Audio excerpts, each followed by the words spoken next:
Génesis 1, capítulo 1, versículo 2 y versículo 3. Dice la Biblia así, hermanos: y la tierra estaba desordenada y vacía, y las tinieblas estaban sobre la faz del abismo, y el Espíritu de Dios se movía sobre la faz de las aguas. Y dijo Dios: sea la luz, y fue la luz. Hasta ahí, hermanos, vamos a orar. Padre, gracias te damos por tu palabra, gracias por la Biblia, porque podemos entender, comprender a la luz de tu Espíritu Santo morando en nosotros todo lo que tú tienes preparado para cada uno de tu pueblo, Señor, cuando abrimos las Sagradas Escrituras. Te ruego, Señor amado, que esta tarde pueda ser una tarde placentera en la casa de Dios, enriquecedora para nuestra vida espiritual, que podamos aprender algo nuevo o recordar algo antiguo para poderlo aplicar a nuestra vida y dar gloria a tu nombre. Y recibe, Señor, la magnificencia, el reconocimiento en esta tarde por todo lo que has hecho en nosotros. Te lo pedimos todo en el nombre de Cristo Jesús. Amén. La semana pasada terminábamos la meditación, hermanos, describiendo algunas verdades que se desprendían del versículo 1. Y en el versículo 2 nos dice la Biblia: y la tierra estaba desordenada y vacía. Una de las teorías que se narran o tratan de explicar la razón por la cual la creación de Dios, en este caso la tierra, estaba desordenada y vacía, es que dice esta teoría que quizás hubiese ocurrido una gran catástrofe entre los versículos 1 y los versículos 2. Si el versículo 1 nos habla de un concepto general, que Dios creó todas las cosas, claro que iba incluido la tierra, este mundo y los planetas, nuestra galaxia propiamente, pues en el versículo 2 algo debió haber sucedido, nos dice nuestro razonamiento humano. Y entre varias teorías que presentan algunos teólogos o estudiosos de la Biblia, una de ellas, de tantas, es que hubo una gran catástrofe entre el versículo 1 y el versículo 2. ¿Por qué dicen que ocurrió algo? Bueno, debió haber sido algo catastrófico para poder entender que la tierra estaba desordenada. Si ustedes tienen una Biblia, si ustedes han leído la Biblia, unas notas de la Biblia de Scofield, ¿saben lo que es la Biblia de Scofield, verdad? ¿No han escuchado la Biblia de Scofield?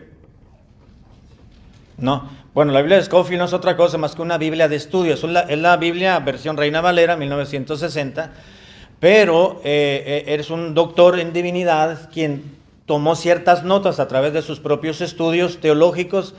Él hizo notas sobre los ciertos pasajes de la Biblia. Después esa Biblia se imprimió y en el calce tienen notas hechas por ese doctor de la Biblia llamado Scofield. Obviamente ya está en la presencia del Señor este hermano, pero la Biblia de Scofield, o el hermano Scofield, él decía que entre el versículo 1 y 2 lo que había ocurrido fue que había dinosaurios en la tierra, y esa gran catástrofe que hubo entre el versículo 1 y el versículo 2, por la cual estaba desordenada y vacía, era porque los dinosaurios habían hecho tanto desorden en el planeta que quedó desordenado y vacío, en el sentido de que entonces vino ese meteorito que chocó en la tierra y desintegró a todos los dinosaurios. Yo no estoy muy de acuerdo con esa teoría. ¿Por qué? Porque en el versículo 2 todavía Dios no había adornado la creación con los animales. Y los dinosaurios fueron creados más adelante, uno de los días que Dios creó, entre el día y la noche. Entonces, en el versículo 2, lo que también algunos dicen es que posiblemente la caída del lucero, que se describe en Ezequiel capítulo 28, versículo 11 al 19, y también en Isaías capítulo 14, dicen que debió haber ocurrido entre el versículo 1 y el versículo 2. Si me acompaña a Ezequiel capítulo 28, versículo 11, es donde el profeta Ezequiel narra cómo fue la rebelión de Lucero. Lucero era el nombre del diablo, lo que hoy conocemos como Satanás. Satanás es el nombre propio del diablo, y Satanás siempre lo va a encontrar con letra mayúscula, la inicial, porque es un nombre propio. Así que Ezequiel capítulo 28, versículo 11, nos narra lo que sucedió en el cielo en la eternidad pasada. Y esto es interesante, hermanos, porque esto no lo va a encontrar en una librería secular, no lo va a encontrar a través de ninguna otra enseñanza, sino solamente en la palabra de Dios. ¿Qué fue lo que ocurrió en el cielo cuando Dios creó a los ángeles y antes de que Dios creara al ser humano? Dice el versículo 11, vino a mí palabra de Jehová diciendo, hijo de hombre, así le decía Dios a Ezequiel, al profeta, hijo de hombre, levanta endechas sobre el rey de Tiro y dile, así ha dicho Jehová el Señor. Y comienza a hablar. Ahora, esta profecía, hermanos, Dios se la dio al profeta Ezequiel acerca de un rey, creo que no recuerdo el nombre, pero dice el rey de Tiro. Dios se refería al rey de Tiro, pero la enseñanza que Dios le dio a Ezequiel acerca del rey de Tiro es una enseñanza en sentido profético. Bueno, no tanto profético, más bien, sino una enseñanza acerca de lo que ya había ocurrido. Es decir, lo contrario a profético, no a proléptico. Porque dice, así ha dicho Jehová el Señor, tú eras el sello de la perfección. No solamente se está refiriendo al rey de Tiro, se está refiriendo a Satanás, a Lucero. Dice, tú eras el sello de la perfección. ¿Qué quiere decir esto, hermano? ¿Qué entiende por el sello de la perfección? Que Dios creó a ese personaje, a ese ser prácticamente perfecto. Tú eras el sello, la marca de la creación perfecta. ¿Hay creación perfecta, hermanos? ¿Hay creación perfecta? ¿Hay algo que se haya creado que sea perfecto? Por ejemplo, el cuerpo, dijo el cubano, ¿verdad? El cuerpo del ser humano, todo el organismo, ya lo mencionábamos, es perfecto todo su funcionamiento. Sin embargo, cuando Dios creó algo, hermanos, hay posibilidad de corrupción. Y eso ocurrió con Adán y con Eva. Fueron creación de Dios, los creó en un entorno perfecto, pero ellos buscaron su propia perversión. ¿No lo dice así la palabra de Dios? Dios hizo al hombre perfecto, pero el hombre buscó su propia perversión. Y se refiere a Adán y a Eva también.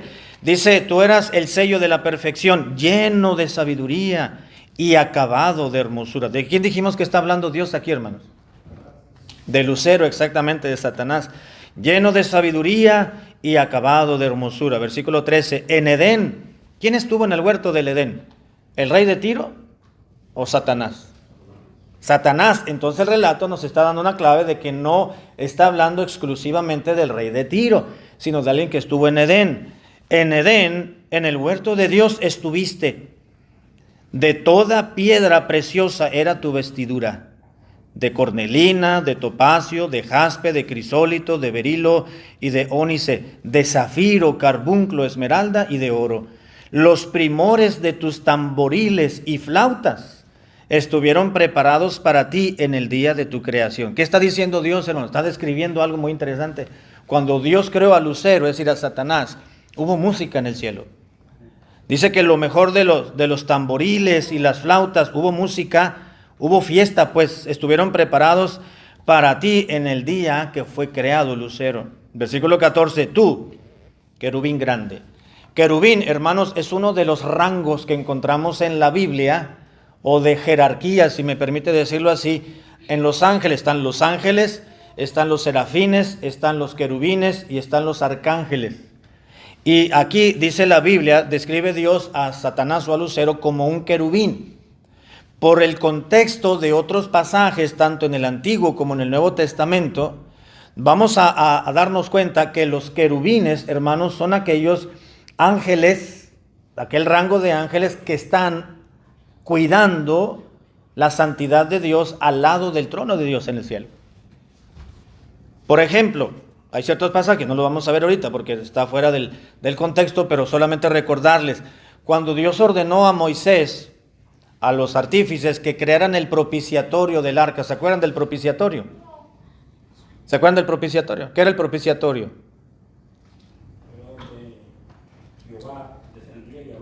Exactamente, era la tapadera del arca del pacto, y en la tapadera había dos querubines labrados en oro puro a martillo, uno frente al otro, con las alas extendidas, tocándose las puntas de las alas. Y en ese hueco, ahí era donde bajaba la gloria de Dios para hablar con Moisés. Okay. La gloria de Dios bajaba en medio de esos querubines. Ahí también nos hace referencia a la posición que tenía Satanás. Tú, querubín grande, protector, yo te puse en el santo monte de Dios y allí estuviste, en medio de las piedras de fuego te paseabas. Perfecto eras en todos tus caminos, desde el día que fuiste creado hasta que se halló en ti maldad. Versículo 16. Y a causa de la multitud de tus contrataciones, fuiste lleno de iniquidad y pecaste. Por lo que yo te eché del monte de Dios y te arrojé de entre las piedras de fuego, oh querubín protector. Se enalteció tu corazón a causa de tu hermosura, corrompiste tu sabiduría a causa de tu esplendor. Y yo te arrojé por tierra, delante de los reyes te pondré para que miren en ti. Con la multitud de tus maldades y con la iniquidad de tus contrataciones profanaste tu santuario. Yo pues saqué fuego de en medio de ti, el cual te consumió, y te puse en cenizas sobre la tierra a los ojos de todos los que miran. Todos los que te conocieron de entre los pueblos se maravillarán de ti. Espanto serás y para siempre dejarás de ser. Por la multitud de tus contrataciones. ¿Se da cuenta cómo Dios describe aquí, hermanos, la hermosura del diablo? Perfección, hermosura, sabio, esplendor. Dice la Biblia que lo echó del monte de Dios, es decir, del cielo. Tú eras perfecto, versículo 15, en todos tus caminos, desde el día que fuiste creado hasta que en él se encontró pecaminosidad. Dice, y a causa de la multitud de tus contrataciones, fuiste lleno de iniquidad, pecaste y por esa razón te eché del trono de Dios, del monte de Dios. Qué interesante, hermano. Qué interesante. Cuando dice multitud de contrataciones, la idea de esa frase en hebreo, hermanos, es que él fue con uno y con otro y con otro y con otro, ángeles, por supuesto. Y les dijo, yo voy a ser igual que Dios. El pasaje de Isaías capítulo 14, que describe también parte de la situación de Lucero en el cielo, dice que él fue con otros y decía, yo me voy a sentar en el trono de Dios al lado del norte. Por la multitud de tus contrataciones nos da la idea, hermanos, de que Satanás fue con uno y con otro ángel, con otro querubín, con otro serafín, a decirle cuál era su deseo. Y la hermosura, es decir, la vanidad, dice, se enalteció tu corazón. ¿Se acuerda que hay un pasaje en la Biblia, en el Nuevo Testamento, que dice que un neófito no debe ser un líder espiritual en una iglesia? Que no sea un neófito, no sea que envaneciéndose caiga en la condenación del diablo, dice la Biblia. ¿Se acuerdan? ¿Qué puede hacer un neófito, hermano? La palabra neófito significa literalmente nueva rama. Es decir, es un nuevo brotecito, un nuevo brote, una nueva ramita que va creciendo en un tronco ya fuerte. Y una persona neófita se entiende que es una persona nueva, que no tiene mucho conocimiento.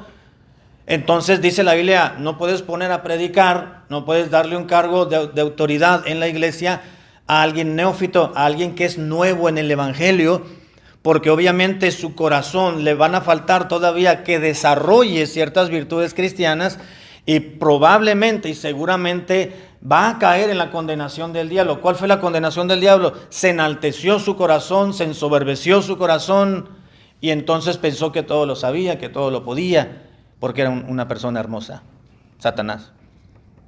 Y entonces la soberbia y la vanidad y el orgullo puede llegar a un neófito de manera que puede echar a perder muchas cosas.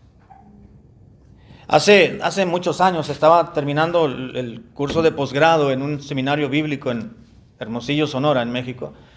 Y un hermano de ahí, un pastor que también estaba estudiando también ese curso, nos estaba platicando que allí de donde él venía, del estado de Sinaloa, dice que llegó un hombre diciendo que él era el ungido de Dios, que era un ungido de Dios. Dice que era predicador, que era un ungido de Dios, y para todo decía, es que soy el ungido de Dios, Dios me ha llamado y soy el ungido de Dios. Este hermano era optometrista, a eso se dedicaba, optometrista de profesión. Entonces él tenía su local de optometría y bueno, un día le llegó ahí, dice el hermano porque había estado en su iglesia unas semanas anteriores y supo que era optometrista y dijo, pues a mí me faltan lentes. Y fue y dijo, hermano, Dios te bendiga, ¿cómo estás? Soy el ungido de Dios que estuvo en tu iglesia y que no sé qué, y bla, bla, y esto. Dice, oh, sí lo conozco, hermano, lo recuerdo, Dios le bendiga. ¿Qué anda haciendo por acá? Dice, pues vengo a ver si me puedo hacer un examen de la vista, dice, porque estos lentes que traigo ya no puedo ver bien. Y bueno, sí, siéntese, yo le voy a hacer el examen con mucho gusto, ¿verdad? Y ya lo pasó ahí al consultorio y le dijo, ¿quiere algunos lentes? Dice, sí, quiero unos. Y buscó los más caros, dice. No, y ya les dijo, pues quiero este armazón, necesito esta graduación. ¿Para cuándo me los tienes? Dice, no, pues véngase en unos días. Regresó y ya se los dio. Y le dijo, estos lentes le van a salir en tanto, pero le voy a hacer un descuento. Dijo, porque le hago descuento a los hermanos y le va a salir en tanto. Dice, no, tú no me puedes cobrar. Porque yo soy el ungido de Dios. ¿Cómo me vas a cobrar? No, tú no le debes de cobrar al que es ungido de Dios. Y agarró los lentecitos, se los cambió, le dejó los viejos y se fue, sin pagar. Un neófito. ¿Sí me doy a entender? Hay personas neófitas que caen en la condenación del diablo. Eso no se hace, ¿verdad que no, hermano? Eso es caer en la condenación del diablo. Es decir, bueno, es que yo soy hijo de Dios, soy hijo del rey, o soy un predicador, pues a mí me tienes que dar lo que yo... No es cierto. No es cierto, no es así. Y ese fue el asunto de Satanás. Así que, bueno, si volvemos, porque nos vamos a salir del tema. Si volvemos a Génesis capítulo 1, dice la Biblia que una de las teorías les estaba diciendo que algunos presentan, por lo cual la tierra estaba desordenada y vacía, es que algunos dicen que era la posible caída de Lucero, que es descrita en Ezequiel 28, 11 en adelante y en Isaías 14. Y de acorde, hermanos, a esta teoría, esto causaría que la creación original de Dios estuviera, como dice ahí en el versículo 2, en desorden y vacía. Tiene sentido, ¿verdad? Y tiene un poco de lógica hablando humanamente. Pero la frase desordenada y vacía, escuche esto, la frase desordenada y vacía que dice la primera parte del versículo 2, quiere decir o significa literalmente no acabada en su forma y aún sin habitar por criaturas. Entonces, cuando Moisés escribió inspirado por el Espíritu de Dios que la tierra que Dios había creado estaba desordenada y vacía, nos está hablando de que todavía Dios no la había terminado en darle forma y obviamente pues todavía Dios no la había habitado. Es decir, Dios no había creado al ser humano, en este caso a Adán y a Eva. Si vamos a Isaías capítulo 45, versículo 18, Isaías 45, 18 y 19 nos dice lo siguiente, el profeta Isaías 45, 18 y 19. Porque así dijo Jehová, que creó los cielos. Él es Dios el que formó la tierra, el que la hizo, ¿y qué más? Y la compuso. Concuerda esto con lo que significa la frase desordenada y vacía, ¿verdad? Todavía no le daba forma. Después Dios la creó, pero después la compuso. La hizo y la compuso. No la creó en vano, para que fuese habitada la creó. Yo soy Jehová y no hay otro. No hablé en secreto en un lugar oscuro de la tierra. No dije de la descendencia de Jacob, en vano me buscáis. Yo soy Jehová, que hablo justicia y que anuncio rectitud. Y si vamos a Jeremías 4:23, hermanos, más adelantito, Jeremías capítulo 4, versículo 23, dice la Biblia así, Jeremías 4:23. Miré a la tierra y he aquí que estaba asolada, ¿y qué más? Y vacía, y a los cielos, y no había en ellos luz. Pero pronto, hermanos, la tierra que estaba desordenada y vacía, Dios pronto iría a decorarla en 6 días, como lo sabemos, y a su creación inicial. Y desde el versículo 2 hasta el capítulo 2, versículo 3, vemos el relato de cómo Dios creó y llenó, le dio forma y habitó a la tierra. Y sigue diciendo el versículo 2, y la tierra estaba desordenada y vacía, y las tinieblas estaban sobre la faz del abismo. ¿Qué quiere decir esto, hermanos? Las tinieblas. Bueno, aquí hay dos palabras, tinieblas, y la otra es abismo. ¿Qué se le viene a la mente cuando oye la palabra abismo o abismos?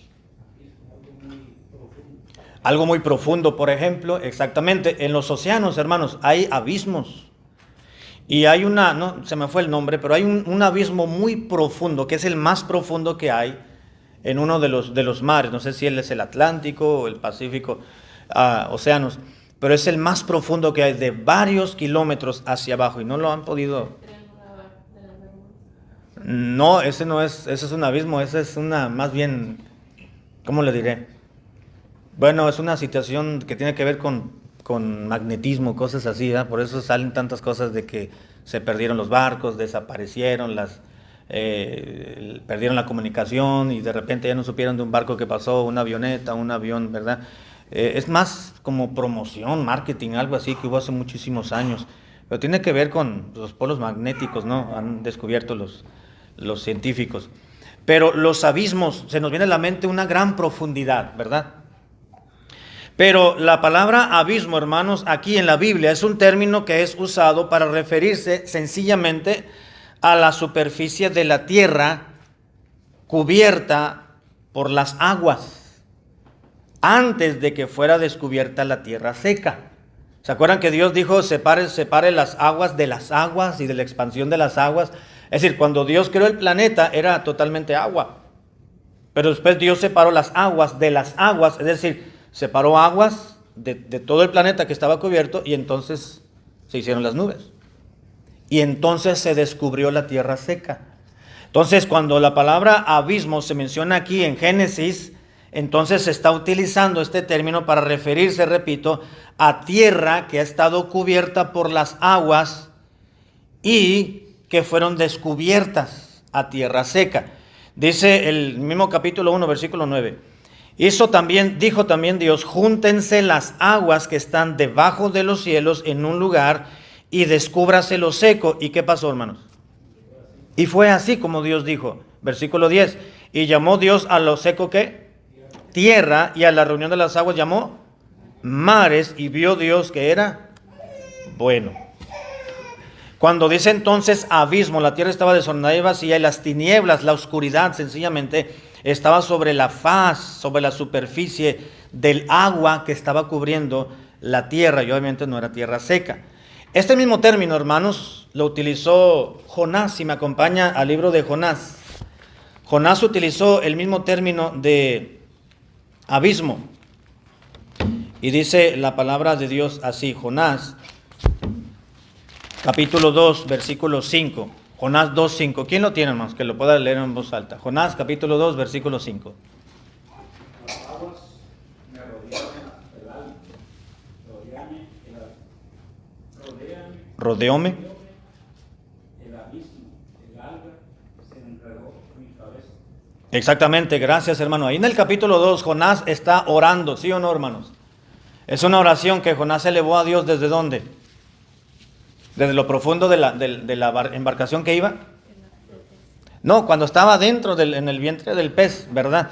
Ahí estaba acomodado en alguna posición y él comenzó a orar, dice el versículo 1 del capítulo 2. Entonces oró Jonás a Jehová, a su Dios, desde el vientre del pez. Qué incómodo, ¿verdad, hermano?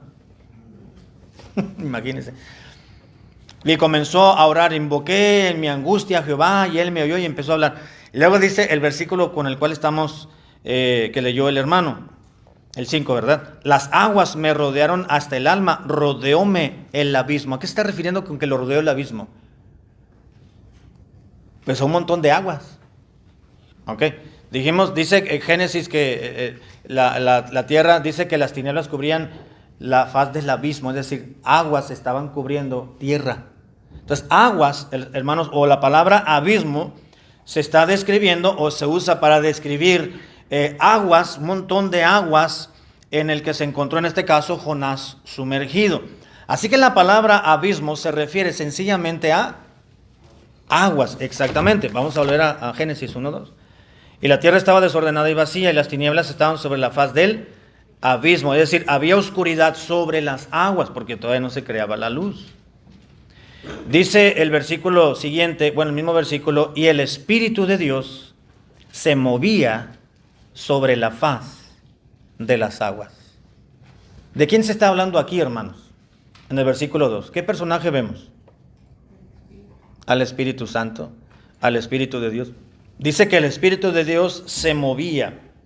Es decir, aquí ya vemos en el Génesis, hermanos, y en la creación de todas las cosas, comenzamos a ver ya la obra creadora del Espíritu Santo. Si me acompaña al libro de Job, capítulo 26, el libro que está antes del libro de los Salmos, Job, capítulo 26, dice la Biblia así, hablando propiamente del Espíritu de Dios. Job, capítulo 26, versículo 13. Job 26, 13, ¿quién lo tiene, hermanos? Job 26, 13. Su espíritu adornó los cielos, su mano creó la serpiente tortuosa. Tortuosa, exactamente. ¿Quién dijimos en la mañana, hermanos, que creó todas las cosas? Dios el Padre, ¿verdad? Moisés dijo en Génesis 1, en el principio creó Dios, Elohim, los cielos y la tierra. Y Job nos dice que el Espíritu de Dios adornó los cielos.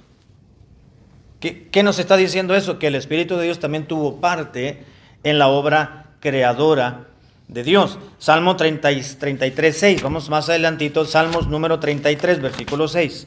Salmos 33, 6. ¿Alguien más que lo pueda leer? Salmos 33, 6.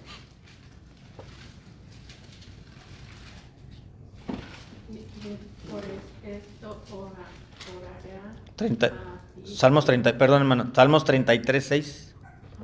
Está en el 6. Por la palabra de Jehová fueron hechos los cielos y todo el ejército de ellos por el aliento de su boca. Exactamente, gracias hermano. Y aquí el salmista nos recuerda que Jehová es el que creó todas las cosas, pero Job nos dice que también fue el Espíritu de Dios. Así que nos dice la Biblia que no solo el Espíritu Santo, hermanos, tuvo participación en la creación, sino que también el Hijo de Dios, la segunda persona de la Trinidad, tuvo participación en la creación de todas las cosas. Vamos ahora a Génesis 1:1, por favor. Juan 1:1. Evangelio de Juan, capítulo 1, versículo 1. Juan 1:1. Juan 1:1 al 3. ¿Quién lo tiene? Que lea del versículo 1 hasta el versículo 3. En el principio era el verbo y el verbo era con Dios y el verbo era Dios. Este era en el principio con Dios. Todas las cosas por él fueron hechas y sin él nada de lo que ha sido hecho fue hecho. Exactamente, hermanas, gracias. ¿Qué nos está diciendo Juan, el apóstol o el teólogo o el profeta, en el sentido de que escribió Apocalipsis? Dice que en el principio era el verbo. ¿En qué principio, hermanos? En el principio de todas las cosas, exactamente como dice Génesis 1:1, en el principio Dios creó todas las cosas. En el principio ya era el verbo, ya existía el verbo. ¿Quién dijimos que era el verbo? Cristo Jesús, exactamente. Y el verbo era con Dios, es decir, estaba con Dios, y el verbo era Dios o es Dios. El verbo, o sea, Jesucristo, era ya, es decir, existía ya en el principio, ¿con quién? Con Dios, Dios el Padre. Y todas las cosas por Él fueron hechas, ¿por quién? Por el verbo, exactamente. Y por Él fueron hechas, y sin Él, sin el verbo, nada de lo que ha sido creado o hecho pudo haber sido hecho. Es lo que nos dice Juan. Así que no solamente el Espíritu Santo ha tenido parte en la creación de todas las cosas, además de Dios el Padre, sino también el Hijo. Colosenses 1:16, hermanos. ¿Alguien más que lo pueda leer? Colosenses 1:16. Capítulo 1, versículo 16. Colosenses 1:16. En él fueron creadas todas las cosas, las que hay en los cielos y las que hay en la tierra, visibles e invisibles, sean tronos, sean dominios, sean principados, sean potestades, todo fue creado por medio de él y para él. Exactamente, y el 17 dice, y Él es antes de todas las cosas, es decir, Él ha existido desde antes que fuesen todas las cosas, todo lo creado, y todas las cosas en Él subsisten. ¿Qué nos está diciendo Pablo? Cristo es la imagen del Dios invisible, porque en Cristo fueron creadas todas las cosas. Entonces, ¿qué ¿Quién fue el que creó todo, hermano? Dios el Padre, Dios el Hijo y el Espíritu Santo. La Trinidad tuvo participación en la creación de todas las cosas. Y Hebreos 1:2, y con esto vamos a llegar a la parte final. Hebreos capítulo 1, versículo 2. Hebreos 1:2. En estos postreros días Dios nos ha hablado por medio del Hijo de Jesús, a quien constituyó heredero de todo y por quien asimismo hizo, ¿qué cosa, hermano? El universo. ¿Y de quién está hablando el escritor de Hebreos? Del Hijo, exactamente, del Hijo de Dios, del Señor Jesucristo. Y vamos a terminar leyendo, volviendo otra vez al versículo 2. Dice la Biblia que el Espíritu de Dios, ¿qué hacía, hermanos? Versículo 2 de Génesis 1. Se movía sobre la faz de las aguas. Aquí voy a terminar. Es decir, cuando dice se movía, hermanos, se está refiriendo a moverse de un lado a otro en el sentido de proteger y de participar de la obra creadora del Padre. La misma palabra hebrea, donde dice aquí se movía, se utiliza en Deuteronomio 32:11 y en ese versículo se tradujo la palabra revolotea. Así que el Espíritu de Dios, ahí está. Vamos a Deuteronomio 32:11, por favor. Deuteronomio 32:11, y aquí vamos a terminar. Deuteronomio capítulo 32, versículo 11. ¿Qué dice, hermano? Como el águila que excita su nidada, revoltea sobre sus pollos, extiende sus alas, los toma, los lleva sobre sus plumas. Exactamente, gracias, hermano. Dice la primera parte, como el águila que excita su nidada, así a sus polluelos, ¿no? Revolotea sobre sus pollos. Esa palabra que se tradujo revolotea es la misma que utilizó Moisés cuando escribió que el Espíritu de Dios se movía, se revoloteaba de un lado a otro, participando en la obra creadora de Dios el Padre. Así que la tierra estaba desordenada y vacía. ¿Qué quiere decir esto, hermanos? Que estaba desordenada y vacía. Que estaba todavía sin terminar y que todavía no había ningún ser humano habitando, la verdad. Pero pronto Dios se dedicó a darle forma, a componerla, como dijo el profeta Isaías, y entonces creó al hombre, al reino animal y al reino vegetal y todo lo que vamos a ver más adelante. Vamos a detenernos aquí, hermanos, en esta meditación, en esta exposición, y la siguiente semana continuamos viendo ya de lleno cómo fue que Dios creó todas las cosas y qué fue lo que creó en qué día y en base a qué. ¿Ok? Vamos a terminar aquí. Gracias, hermanos, por su paciencia. Vamos a ponernos de pie y vamos a terminar con una oración.